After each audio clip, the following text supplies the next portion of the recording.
Okay, so for feedback for today, in terms of reading, so one thing I always stress when you're reading English is make sure you focus on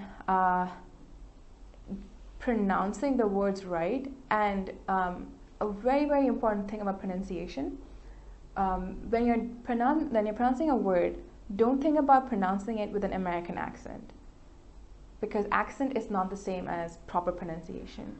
You can pronounce a word with a Korean accent and it would be fine, because what's important for me is that you say the word right. I don't care if you say it in a British, American, New Zealand, Swedish accent. You know, as long as I know the word, I'm good with it. So make sure whenever you read articles, you don't think about, I have to use this American accent. It doesn't, and no one cares about it, right? So focus on that, and it will help you read better. Okay, so that's one. Point two was pronunciation points. I think someone got confused when they said reunited. So it's reunited. I think someone was not able to pronounce it right.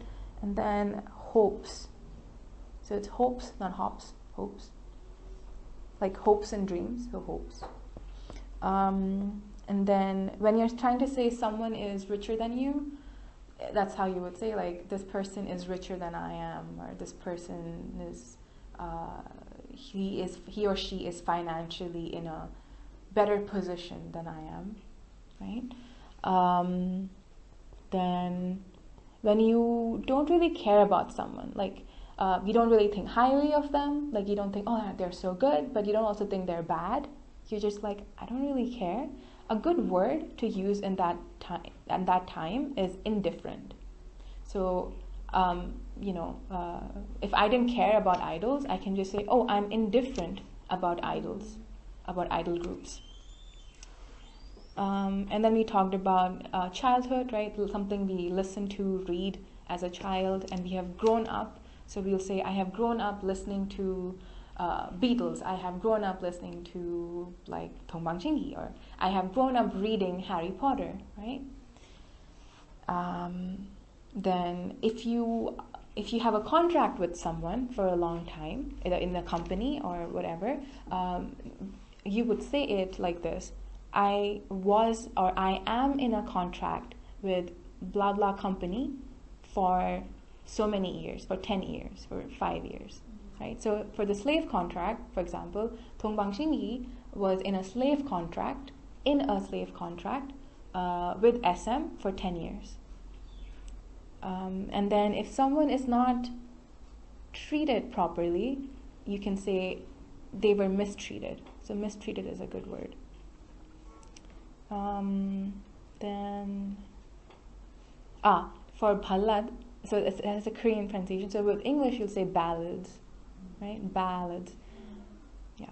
And then if you like how a song, like when you listen to a song, you like the beat, you like something like that. Usually we say in English, I like the sound of that song, right? So if you want to be more specific about why you like the song, I like the sound of that song, or I like the lyrics in the song. If it's a rap song, for instance, you can say, like he has really good beats, or so there are like specific terms, right, for a song. If something is very, just like in case of effects, so their lyrics, we don't know, like sometimes they're just meaningless, right? So usually we say meaningless instead of with no meaning. So meaningless, one word. Or you can also say like the lyrics, they sound awkward. Awkward is a good word as well. And then if you have a child who has been an actress, a child actress. And if it's a guy, a child actor. And the last one was if your artists are in a relationship and it's everyone knows about it, they're public about it, we can say it's a public relationship, or we can say, as Hyerim said, it's an open relationship. They are in an open relationship. He was in an open relationship, or she was in an open relationship.